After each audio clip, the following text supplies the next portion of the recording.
What exactly is a proportion? A proportion is when you have two ratios, numbers described by division, that are the exact same. So 1/2 is also equal to, well, you could think of a few different ways. 1½ is also equal to 2/4. It's also equal to 3/6. It's also equal to 100 2/100. So these would all be examples of proportions.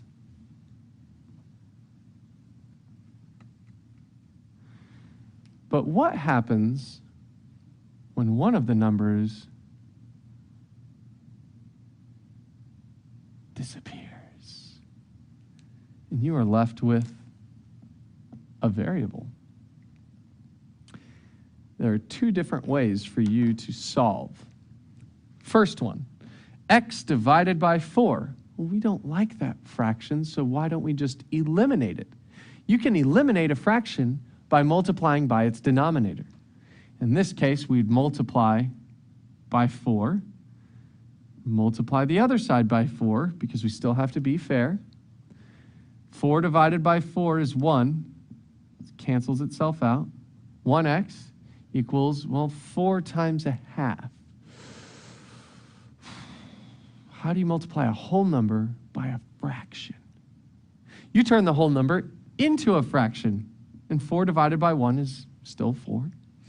Now you multiply the numerators, and then you multiply the denominators. 4 times 1 is 4. 2 times 1 is 2. 4 divided by 2 is 2. So we solved right here our variable by eliminating the fraction, and we know that this was a 2 because it was a 2 before I erased it. There's another method that will work for more complex problems. It's where you cross-multiply. Let's take a look. If we cross-multiply this true proportion here, 2 times 2 is 4, and 4 times 1 is also 4. So the cross products, multiplication, product, those are the same word. They represent the same operation. Cross products are equal in proportions. We can use that information to assist us in solving more complex problems. For example,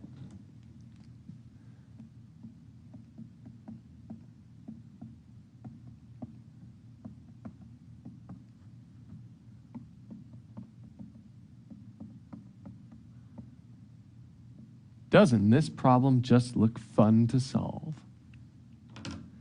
There's a lot going on here. We've got some distribution on top that we can play Angry Birds with. And then we'll have proportions. Let's do the distribution first before we cross-multiply. -3 times x is -3x.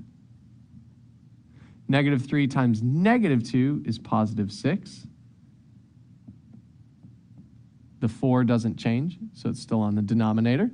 The negative sign distributes to the x, so you have -x. And the negative sign distributes to the +1, which is -1. And the 3 hasn't changed. Now, like I said, we need to cross-multiply because cross products in proportions are equivalent. So 4 times -x is -4x. And 4 times -1 is -4. We know that that cross product is going to be equal to this cross product. 3 times -3 is -9x. And 3 times 6 is 18, +18. Now we've got a multi-step equation with variables on both sides. We don't want variables on both sides. So what we'll do is reunite the x's. We add 9x because -9x plus 9x will get it down to 0. It will eliminate the variable on this right side of the equation. But in order to be fair, we have to do it to both sides. We're now left with negative 4x plus 9x, which is 5x. We didn't do anything with the 4, so that goes down. And then that should equal 18. I'm going to rewrite this up here so we have slightly more room. 5x minus 4 equals 18. Now we focus on our addition or subtraction first. This problem looks a little familiar. We add 4 to both sides. Now you have 5x equals 22. In our very last step, we have 5 times x. So to isolate for the variable, we need to do the opposite operation. We will divide both sides by 5. 5's cancel out. 5 divided by 5 is just 1. So x equals 22/5. What a beautiful, beautiful answer 22/5 is, right?